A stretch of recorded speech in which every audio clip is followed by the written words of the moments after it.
March 16, 2014, Albuquerque Police shot and killed homeless camper James Boyd, sparking protests and drawing international attention. Today, News 13 has learned one of the weapons APD thought would bring Boyd down alive never should have been used in the first place and may have played a role in his death.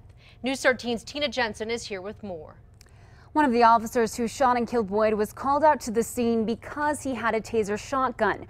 News 13 has learned it was a discontinued weapon with expired ammunition. It did not work as intended.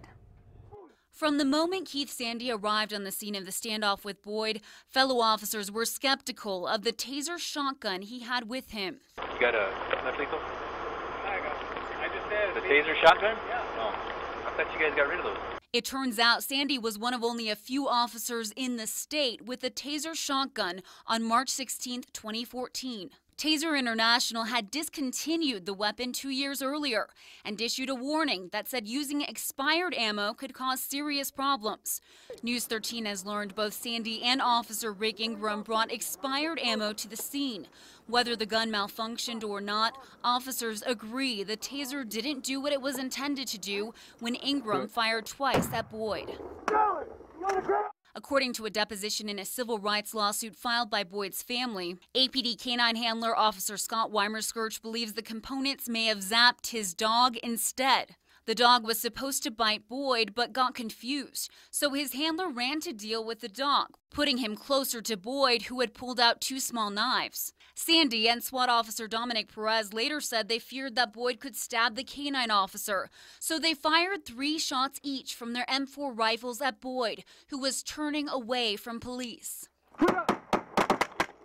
Boyd died. Perez and Sandy have been charged with open counts of murder. Perez's attorney tells News 13 he believes the probes tased the dog, leading to the chaos on the Hill. He says the use of the Taser shotgun will be a key factor in the defense. An attorney for the Boyd family also has concerns. They used this weapon that was unsafe, and then ultimately they killed him in a moment when he was turning to surrender. This was just one in a series of many, many reckless acts that day. According to one published study and multiple law enforcement sources, there were questions about the Taser shotgun's reliability before it was discontinued. Taser wouldn't answer questions for this story. APD didn't get back to us either. Back to you. All right, thank you, Tina. We have much more online about how the Taser shotgun factored into the Boyd shooting and a look into APD's questionable relationship with the weapons manufacturer. Just ahead, you can find that all on KRQE.com.